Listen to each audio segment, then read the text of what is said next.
Ang kwentong ito ay hango sa totoong buhay. Karanasan ito ni Tico. Taong 1966. Perez, Quezon.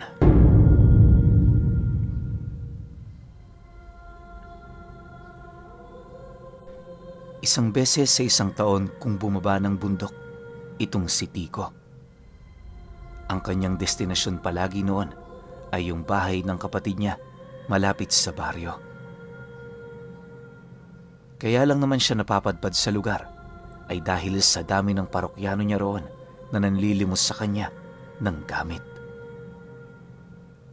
Lahat ng kargang pinalilimusan ni Tico, pawang mga buhay at epektibo sa lahat ng proteksyong tinatangan nito. Yon ang naging rason kung bakit marami ang dumudumog sa kanya sa oras na makita siya nito sa baryo. Ayon sa mga antingerong nakakakilala kay Tico, wala silang kaide-ideya kung saan ito pinagpupupulot ang mga kargang pinalilimusan niya. Dagdag pa ng mga antingero na maging sila man aminadong hindi kayang gawin ang mga ginagawa ni Tico sa bundok. Ilang beses man silang pumanhik doon, ni minsan hindi nila nagawa na lumikom ng maraming karga sa kanilang mga katawan. Konting description lang kay Tico para meron kayong kakarampot na ideya sa kanyang itsura. Sa taong ito, nasa edad 50 anyos na siya. Medyo bata pa pero mapuputi na ang kanyang mga buhok. Palagi rin siyang nakasuot ng salakot upang maproteksyonan ang kanyang ulo sa napakainit na temperatura tuwing malapit na ang tanghali at hapon. Hindi rin siya lumalabas na wala ang kanyang talibong na ayon sa kanya, isa yon sa kanyang mga pangdepensa. Palagi rin siyang nakasuot ng malalaking damit upang maitago ang kanyang mga karga na nakakapit palagi sa katawan niya. Upang mapanatili kasi ang bisa nito hanggat hindi pa yon nalilimusan, hindi niya yon hinuhubad. Isipin niyo na lang, sa dami ng karga ni Tico, halos mapagkakamalan mo itong matabang tao. Sa mga braso nito, marami kang makikitang pulseras na ginawa sa iba't ibang uri ng bagay na nanggaling sa kalikasan. May mga trespikong bato, baon ng nyog na walang mata, ratan na may mga palawit ng sinukuan at mga batong itim na nakukuha niya sa sapa tuwing Biyernes Santo. Halos lahat ng pangontra meron itong si Tico, kaya gano'n na lamang siya kakampante tuwing pumapanhik sa mga bundok na unang beses niya palang pinasok. Hindi man sa pagmamayabang pero ultimong banakon, hindi siya kayang patayin. Pagtatapat pa ni Tico na halos 9 na beses na siyang natuklaw ng mga ito. May punto pa nga noong bumabaon sa kanyang balat ang mismong pangil ng ahas, subalit sa kabila nito, nanatili siyang mabagsik na parabang wala man lang yung kamandag. Dagdag pa niya na lahat din ng kagat ng kung anong nilalang, hindi na siya naaapektuhan. Yon ang isa sa kanyang mga sikreto kung bakit hindi siya kayang iligaw sa bundok ng kahit na sino. Itong mga panahong ito, kabababa lang ng bundok ni Tico. Sa pagdating niya sa bahay ng kapatid niya, agad naman siyang sinalubong ng anak nito na nasa edad 8 taong gulang. Maya-maya pa, lumabas na rin ang kapatid niya na merong bitbit na pagkain na kanyang paborito. Pagsilay naman doon ni Tico, dali-dali naman niya yung nilapitan habang masaya doong nakikipag-usap. Makalipas pa ang ilang minuto, inilahad naman ito sa kanya ang tungkol sa mga kababaryo nitong ilang araw na sa kanyang naghihintay. Dagdag pa nito na sa dami ng mga taong yon, paniguradong mahuhubaran siya ng karga sa kanyang buong katawan. Nang marinig naman niya ang sinabi nito, napangiti lang naman siya habang mayabang na sumasagot ng, "Kahit kayong lahat mamalimos sa akin, hindi nyo ito mauubos."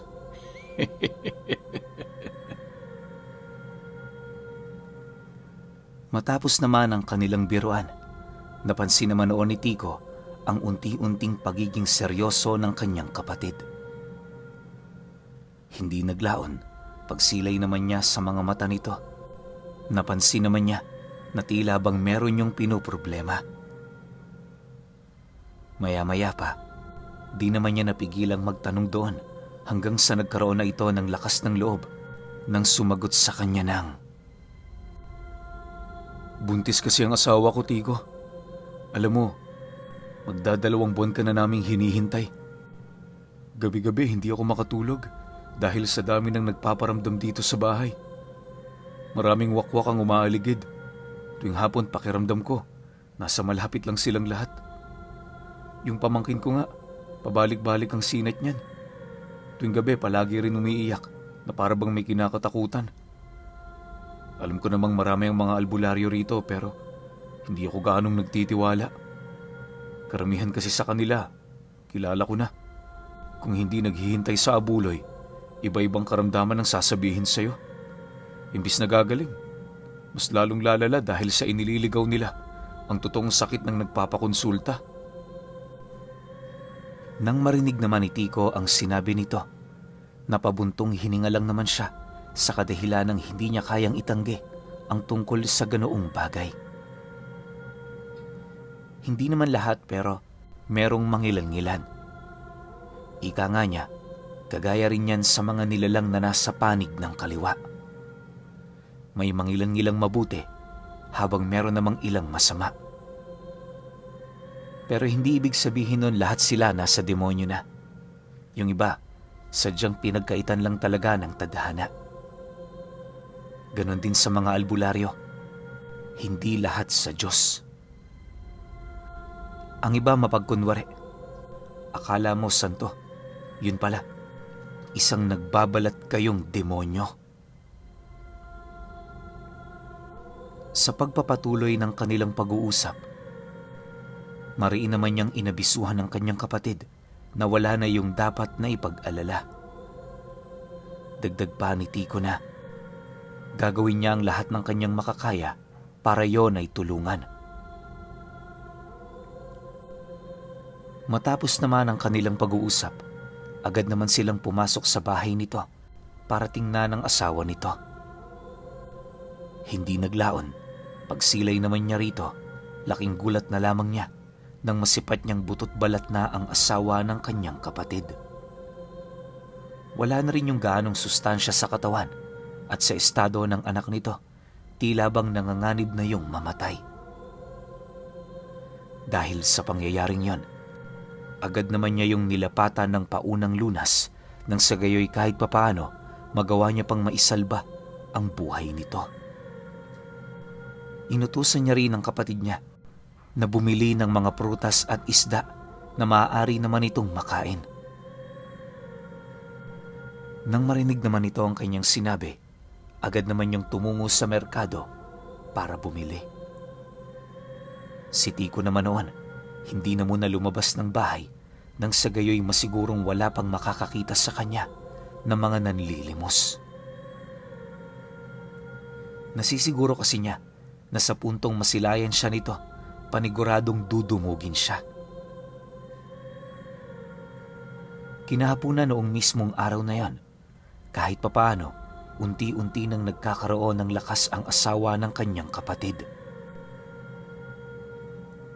Upang masigurong hindi pa siya mapapansin sa baryo, kinuha niya ang isa sa kanyang mga karga na nakuha niya sa ilalim ng katawan ng isang kabuting dilaw. Ayon kay Tico na, ang wangis nito parang isang bato na kapag hinawakan mo, merong may iwang puting mantsa sa iyong mga kamay. Mabaho rin ito, pero napaka-epektibo nito kung gusto mong itago ang tunay mong anyo.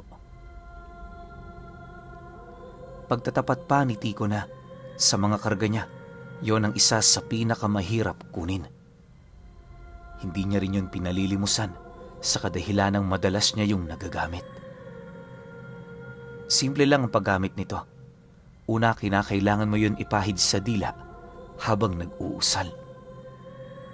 Matapos mo yung gawin, kusa ng eepekto ang pagbabalat kayo. Nakadepende rin sa'yo kung sino ang nais mong makakita nito at hindi. Dagdag pa ni Tico na wala ring bisa sa kargang yon ang mga taong eksperto sa paggamit ng kanilang ikatlong paningin. Sa pagramdam naman niya ng epekto nito, minabuti na niyang lumabas para magpahangin. Habang nag-uusap din sila ng kanyang kapatid, sinigurado naman niyang may mga proteksyon ng pamamahay nito. Ipinangako niya rin dito, hindi siya alis sa baryo hanggat hindi niya tuluyang napapaslang ang mga nilalang na nagtatangkang kumuha sa buhay ng kanyang pamangkin. Nang marinig naman yon ng kapatid niya, mangiyak-ngiyak naman yung nagpasalamat, gawa ng kahit papaano muli itong nagkaroon ng pag-asa para maisalba ang mag-ina niya. Sa kanilang pag-uusap, inilahad nito sa kanya ang ukol sa mga napapansin nito tuwing sila'y naglalaba. Nagkataon kasi noong sasapa sila naglilinis ng kanilang mga damit, kaya na may walang pagpipilian ng kanyang asawa kundi ang sumama. Pagtatapat pa nito na, ni minsan hindi niya yun pinapapasan ng kung ano-anong mabibigat. Ayon pa sa kapatid niyang yon, na tuwing nasa kasagsagan sila ng paglalaba, meron silang napapansing dalawang matanda na pabalik-balik sa lugar na kinaroroonan nila.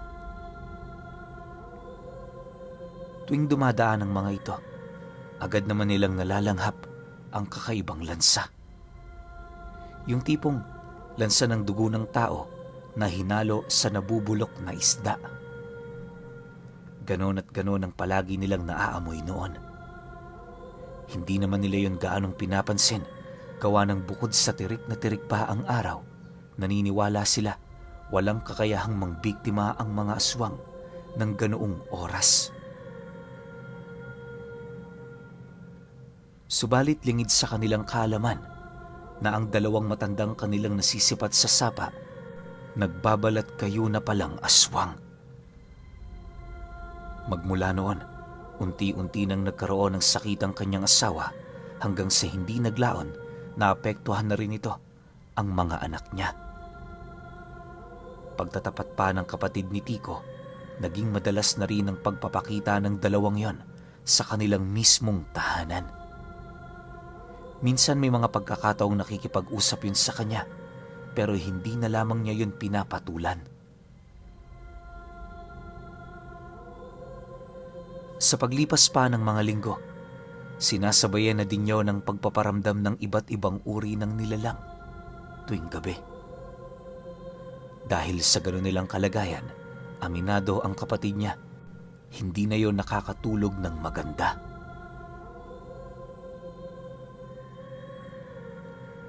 Matapos namang marinig ni Tico ang hinaing nito, agad naman niya doong inilahad na ang dalawang matandang kanyang nakakausap ay tagapagmasid lamang ng mga wakwak.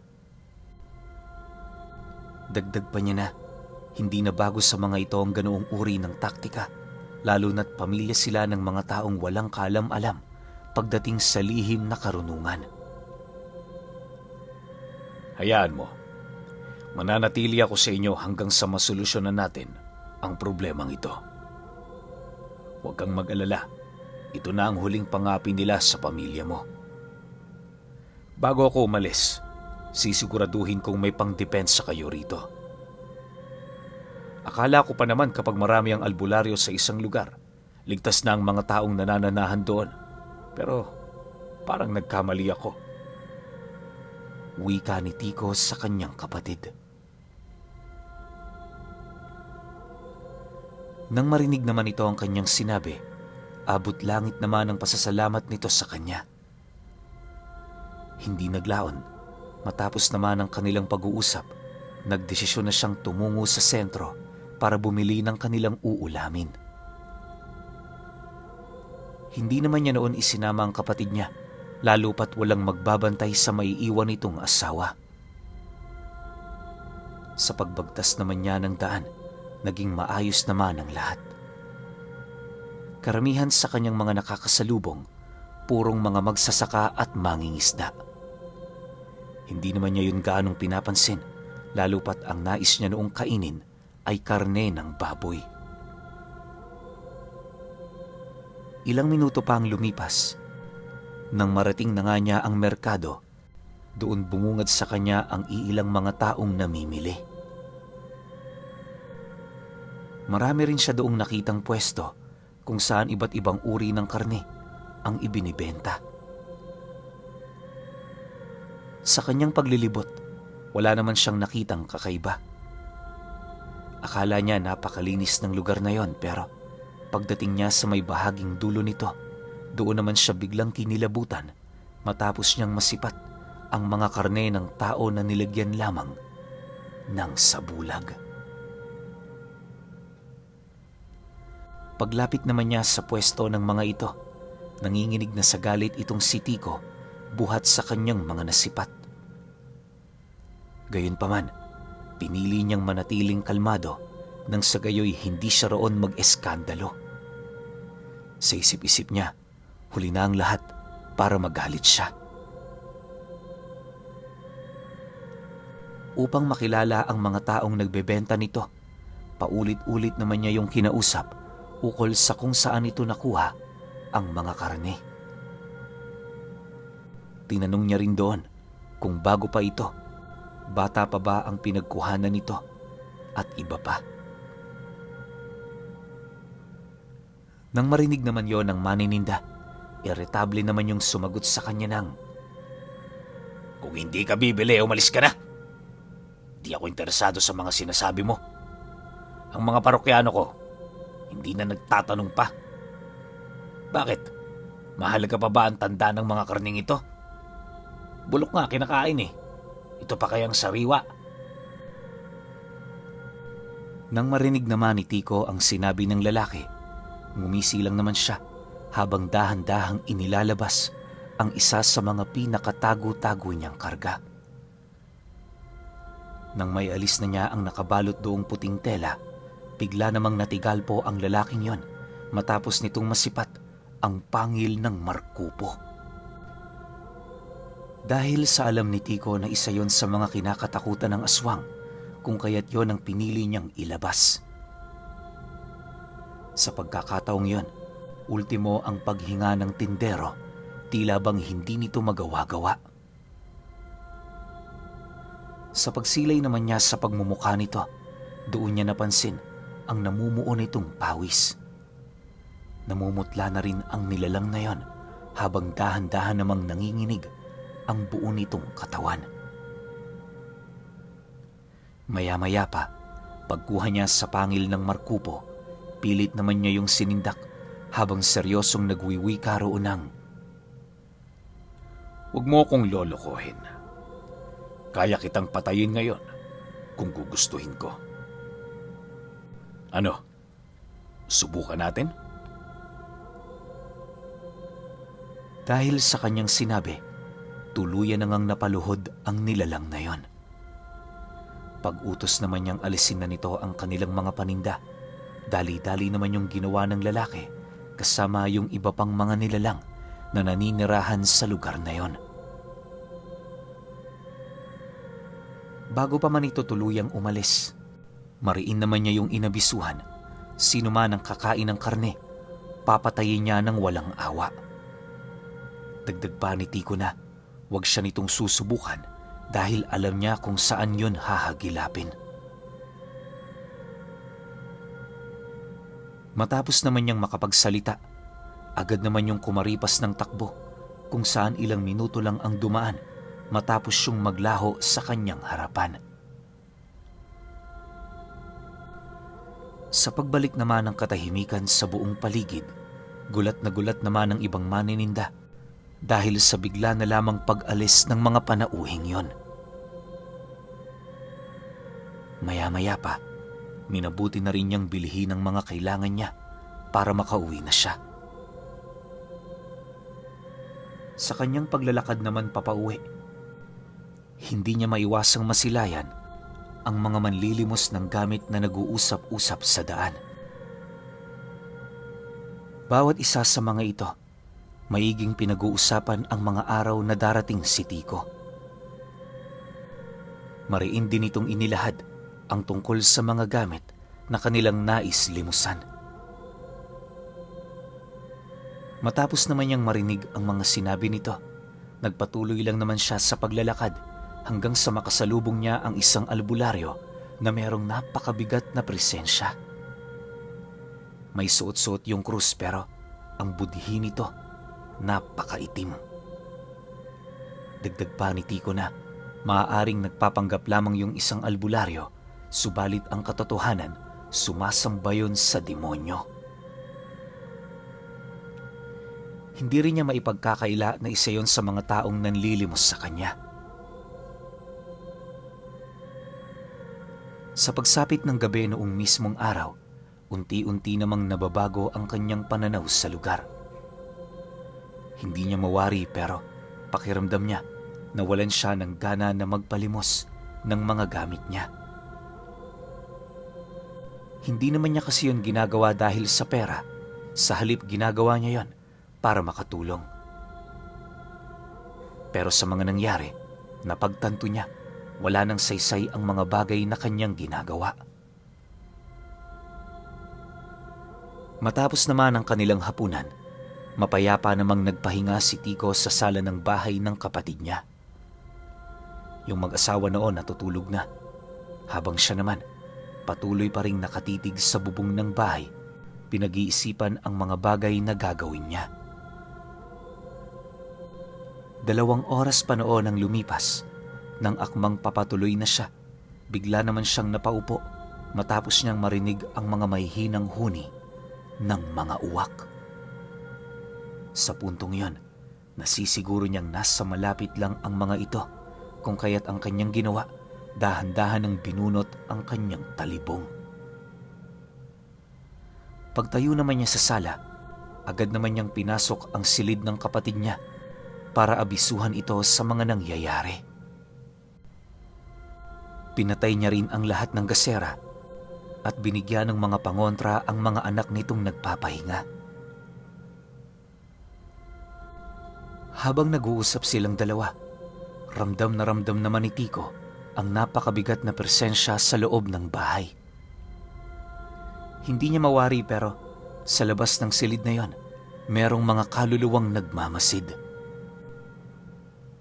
Para bang nakikisawsaw ang mga nilalang buhat sa pagdating ng mga wakwak.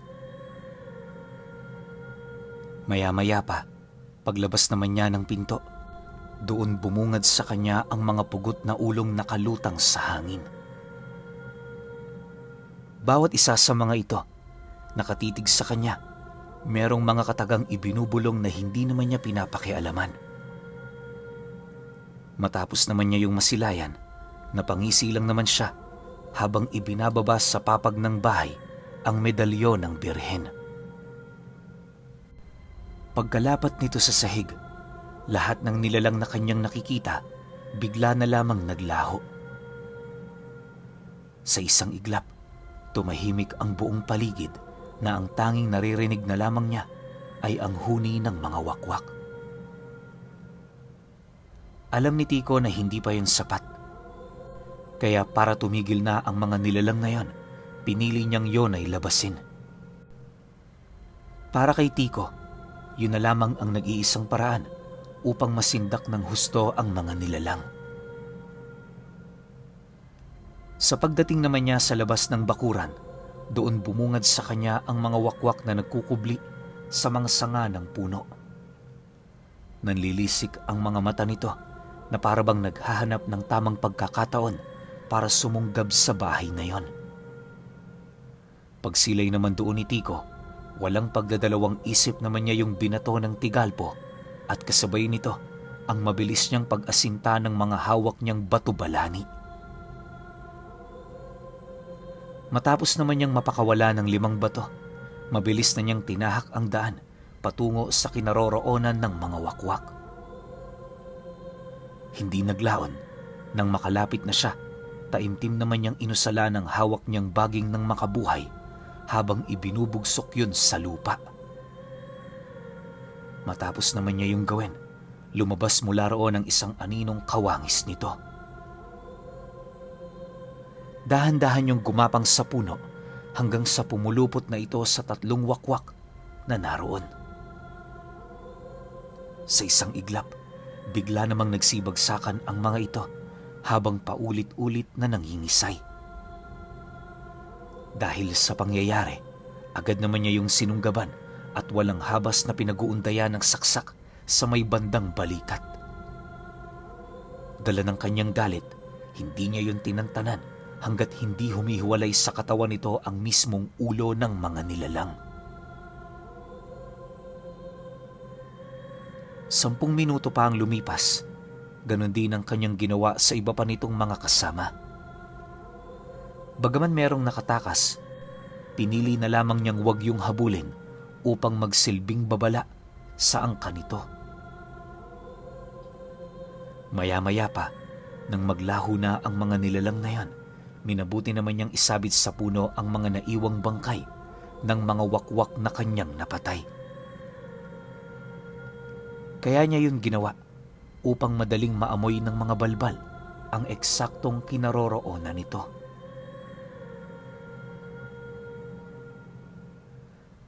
Sa pagsapit ng sumunod na araw, nagpatuloy ang kanyang pagbabao ng mga pangontra sa bahay ng kapatid niya. Lahat ng gamit na papalimusan niya sana, inilagay niya sa tahanan nito upang masigurong hindi na yon babalikan ng mga nilalang.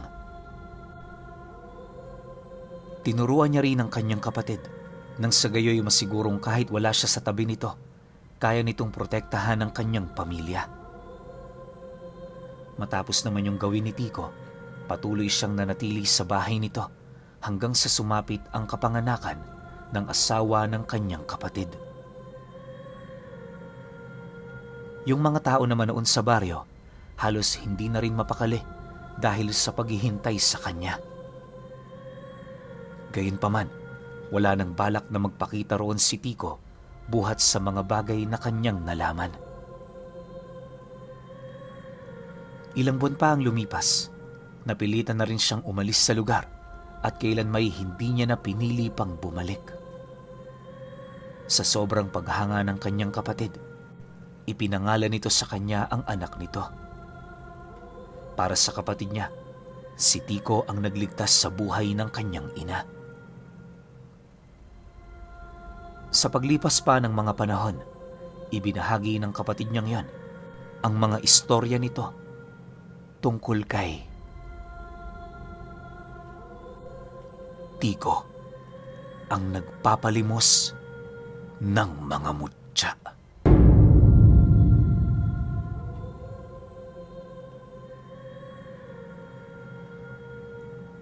Okay, opinion ko sa kwento.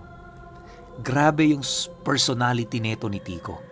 Alam nyo ba na sobrang bihira yung mga nagpapalimos ng karga. Tapos sa estado pa ni Tico, mutya yung pinalilimusan niya. Sobrang bihirang tao yung ganyan. Siguro pwede kang bigyan ng mga dasal, ng mga medalyon na may dasal. Pero yung mutya na ikaw yung kumuha, ikaw yung bumuhay, ikaw yung nag-alaga, ikaw yung nagpakain, tas ibibigay mo ng walang kapalit, sobrang bihira nun.